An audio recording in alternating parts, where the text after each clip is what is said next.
this chapter, chapter 12, we talk about oxidation and reduction reactions. But first, let's see what is the concept of oxidation and reduction in organic chemistry. So, oxidation in general chemistry, if you remember, was about electron loss. But in organic chemistry, oxidation is increasing number of carbon-oxygen bonds. And so the reduction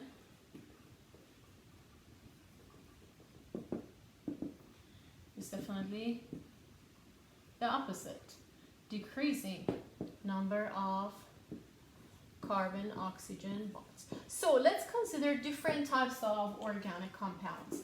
If we start with alkane with no carbon-oxygen bonds, so just minimum number of carbon and oxygens, this is the most reduced form or the least oxidized form because there is no carbon-oxygen bond.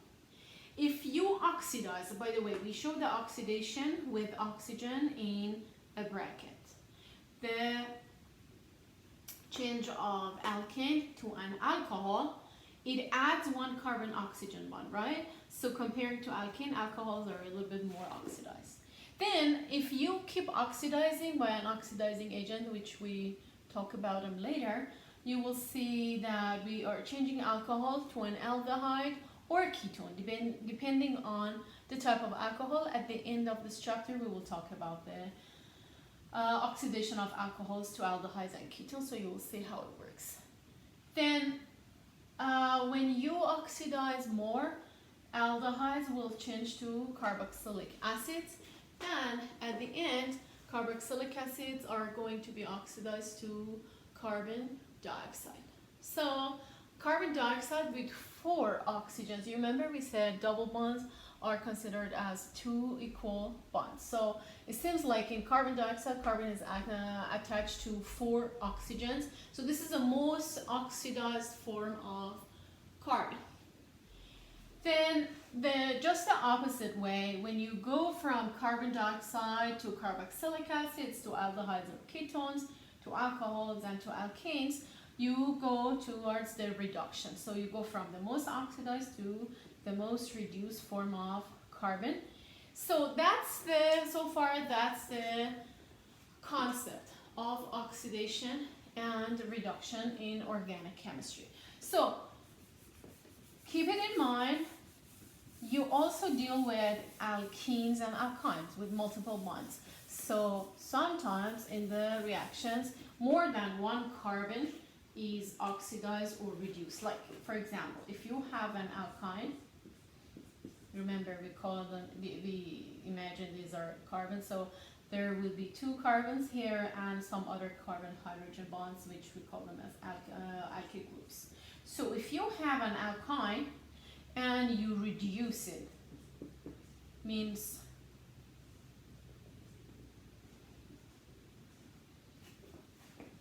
decreasing the number of carbon oxygens. Here we don't have oxygen, so means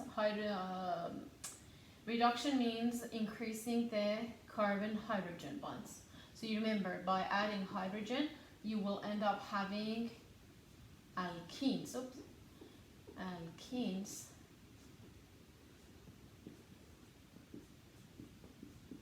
So you're adding 2 more hydrogens. This is an alkene and it's more reduced. And if you want to reduce it more, you will add hydrogens again. You had it. 4. So you will change it to CH3, which is an alkene. So you see in each of these, more than 1 carbon is reduced. 2 carbons are reduced from alkyne to alkene, alkene to alkene. Now, first we talk about the oxidation and oxidizing agents, and then next part we will talk about reduction and reducing agents. So let's see what are first we talk about reducing agents. Reducing agents. Reduction with hydrogen. because when we have reduction, means that we have more carbon hydrogen bonds or less carbon oxygen bonds. Then when we reduce with H2 with hydrogen, an example is reduction of an alkene with hydrogen molecule with H2. What you need is a catalyst, because both alkene and hydrogen will sit on the catalyst, on the surface of the catalyst. The reduction happens, the addition to double bond, and then both of these, the alkane will take off. So you will be adding hydrogen, and this is a syn addition. Because hydrogens are tiny, they can both be added from the same side to the molecule. And this palladium carbon, it's your metal catalyst. I told you it provides a surface for both alkene and hydrogen. Addition will be done on alkene on the surface of the catalyst, and then the formed alkane will take off. That's the easiest type of reduction of alkenes with H2, with hydrogen. So, for example, if you have, on page 1 of this study guide, if you have this compound, reduce it with hydrogen in palladium carbon catalyst, then 1, 2, 3, 4, 5, 6. 1, 2, 3, 4, 5, and 6. Then, is that correct? Let's do the same exact orientation. 1, 2, 3, 4, 5, and 6. So this is a methyl group, but you don't see anything here. Means that you have hydrogen and hydrogen added to 2 carbons of double bond. This is the same exact thing for every addition you have in this section.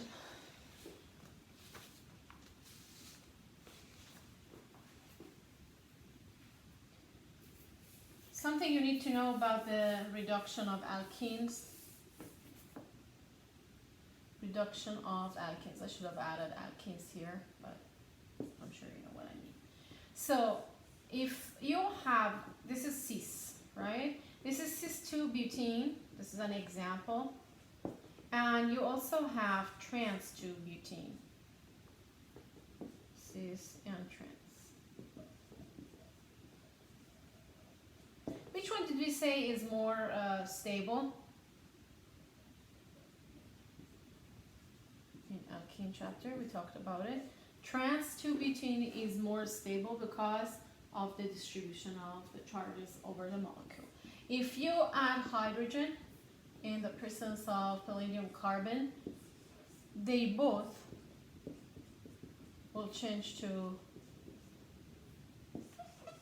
butane.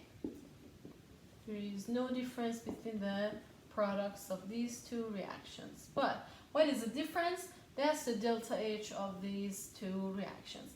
Delta H for cis is minus 120 kilojoules per mole, and delta H for trans is minus 115 kilojoules per mole. So what you see is that the more stable isomer will produce less energy. Less energy is released during hydrogenation. So if you have a question that is asking which one of the compounds releases more or less energy during hydrogenation, for more energy you will talk about cis. More energy means it's less stable. And the more stable isomer will produce less energy. Okay? That's how you determine. So here is the rate, the increasing rate of hydrogenation. Keep this trend in mind. This is hydrogen here, hydrogen and hydrogen. This is the most reactive. Least stable is always more reactive. Least stable. Okay?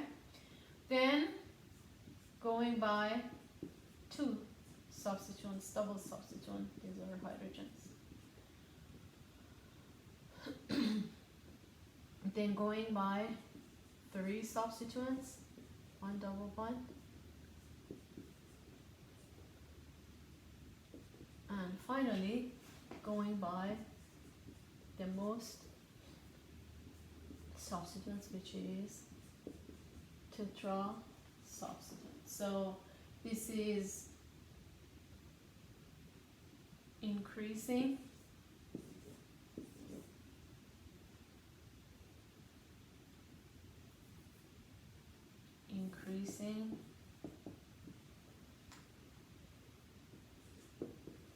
rate of hydrogenation. Hydrogenation means adding hydrogen.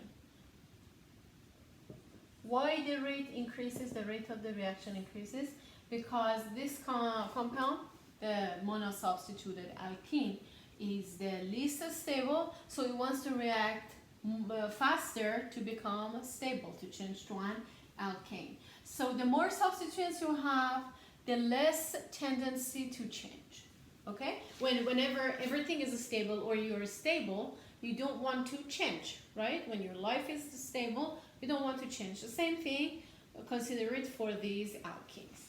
So if you want to compare which one of these has larger heat of hydrogenation, what would you say? This is cis, this is trans. Which one has a larger heat? The less stable. Cis is always less stable, so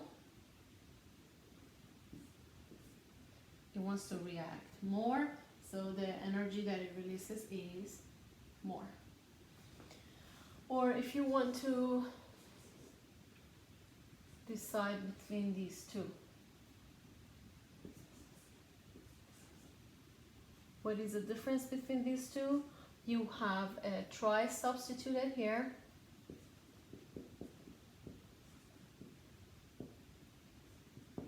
and you have 1 and 2 di-substituted here. Which one is more stable? This one. So the higher goes for the less stable. We can also add hydrogen to other double bonds besides carbon-carbon. So if you have carbon-oxygen double bond, like this aldehyde, this is an aldehyde. If you add hydrogen in the presence of the same catalyst, you are reducing, right? Reduction. So this reduction changes this double bond to single bond, and the other one will be hydrogen, because that's the definition of hydrogen. That's the definition of reduction. Increasing the carbon-hydrogen bonds, one carbon-hydrogen, or reducing carbon-oxygen bonds. Then you change aldehyde to primary alcohol. So now, by now, you understand the relation between aldehyde and alcohol is aldehyde is more oxidized, alcohol is less oxidized. Or if you want to add hydrogen to this one, was an aldehyde. This one is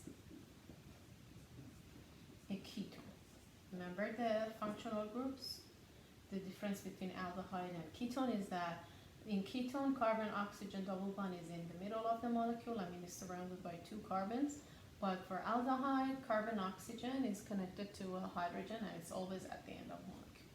So if you reduce it again, another reduction happens. Addition of hydrogen is always reduction, considered as reduction. So this one was primary alcohol because here you have, I forgot to put this same hydrogen, so what is added is these two hydrogens. This was a primary alcohol because the carbon carrying OH is also attached to only one more carbon. But here the oxygen is supposed to change to OH and another hydrogen added to this carbon. So what type of alcohol is it? Secondary alcohol. So reduction of aldehydes forms primary alcohol, reduction of ketones forms secondary alcohol. Moving towards alkynes, we talked about alkenes, and now talking about alkynes. For alkynes, you can also add hydrogen. So first they change to a cis alkene. You cannot separate it because it's unstable at this point. This is a cis alkene. And then when you add, you have one more, right? One hydrogen, one hydrogen. If you have enough hydrogen in the system, then it will go ahead and fully reduce to an alkene. So basically, you will add alkynes to alkanes by adding hydrogen and palladium carbon catalyst alkene. Okay? So you cannot isolate the alkene. But what if you want to change the alkyne only to alkene? You want to stop at alkene. So in this case, you have two choices. You can change to cis alkene or trans alkene, right? This matters. Sometimes you want your alkene to be cis, sometimes you want it to be trans. So this is your choice. If you want to change the alkyne to a cis alkene, you need to use hydrogen with a special catalyst which is called Lindlar catalyst. Lindlar catalyst. Okay? We're not worried about the structure of this catalyst, we just learned its name. So when you add hydrogen in the presence of Lindlar catalyst, you will have a cis alkene. How do we know it's a cis alkene? When you draw it, R groups on the same side, hydrogens are on the same side. So this is a cis alkene. But if you want a trans alkene, then you will add sodium in the presence of ammonia gas. Then you will make sure you will have a trans alkene. How do we show a trans alkene? R groups on opposite sides and hydrogens are on the opposite sides. So this is your choice. If you are supposed to go from an alkyne to an alkane, you just need to use enough hydrogen in the presence of a metal catalyst like palladium or carbon. If you want to stop the reaction, the hydrogenation, at the step of an alkene, then you have two choices, whether you want a cis alkene or trans alkene. If you want a cis alkene, use Lindlar catalyst for hydrogen gas. And if you want a trans alkene, you need to use sodium with ammonia gas. And you see, I'm not going over the mechanisms, so you are not supposed to know the mechanisms. Don't worry. If you want to work more on, I'll just go with the same example you have in your textbook. So if you have, especially when you want to show you have enough hydrogen, you put 2 moles of H2. So what do you expect? To have a fully saturated alkane. 1, 2, 3, 4, 5, and 6. Don't forget you have 2 carbons here. That's why it's hexane. So you need to have hexane, right? 1, 2, 3, 4, 5, and 6.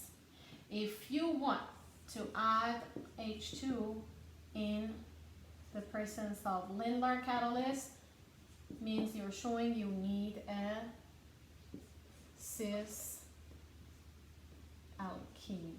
So this is cis hex 3 in, right? This is cis, the hydrogens on one side. We're not going over the naming, you already know the naming. So the hydrogens on the same side shows the cis and the same number of carbons. The number of carbons won't change. It's just a matter of adding 2 hydrogen atoms to triple bond to change it to double bond. And finally, when you add sodium in the presence of ammonia, you are asking for a trans alkene. 1, 2, 3, 4, 5, and 6. So this is going to give you trans hex 3 in. So it's your choice. Whatever product you have, you will choose the reagents accordingly. Besides hydrogen gas, you can also, and you have, other reducing agents. A very famous reducing agent is LiAlH4. We have another one, NaBH4. You will learn more about this reducing agent in organic too. But first, let's focus on here, let's focus on LiAlH4.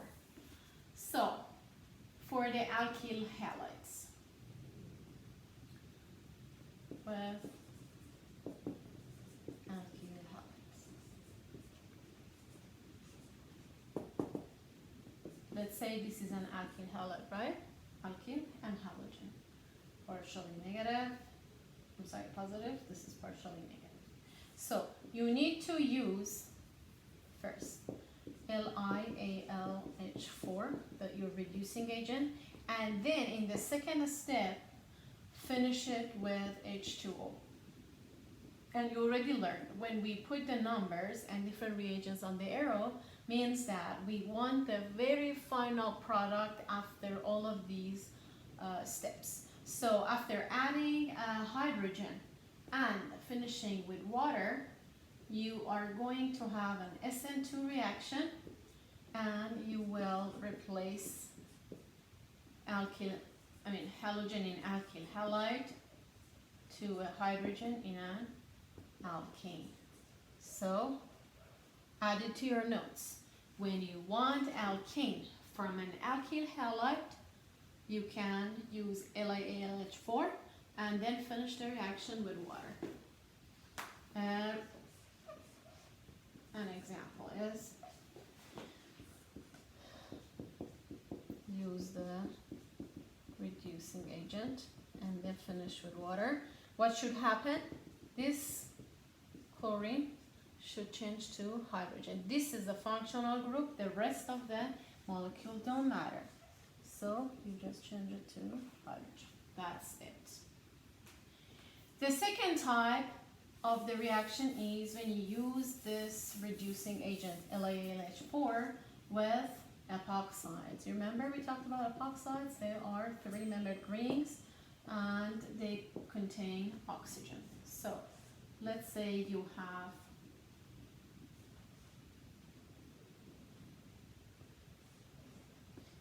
this epoxide and you will add LiAlH4.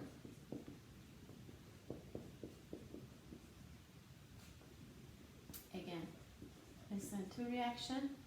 One thing I forgot to tell you about LiAlH4 is that it will form a hydride ion. This is called hydride ion. So this is going to be your nucleophile. This nucleophile will attack to this carbon or this carbon, whichever is less occupied, is less crowded, to skip the steric hindrance. So it will open, let's say hydride attacks here, it will open the ring. So you will have whatever group you have here, you have this hydrogen added, and then when you finish it with H2O, you have an OH on the other side. So from epoxides, by reducing with LiAlH4 and finishing with water, you will end up having an alcohol. Example is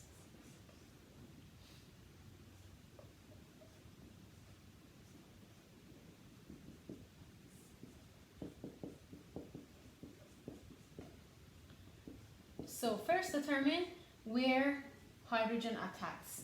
This carbon has a methyl group, but this carbon has only one hydrogen, right? So hydrogen should attack this carbon and open the oxygen on the other. So OH is always formed on the more crowded carbon. The rest of the molecule will change.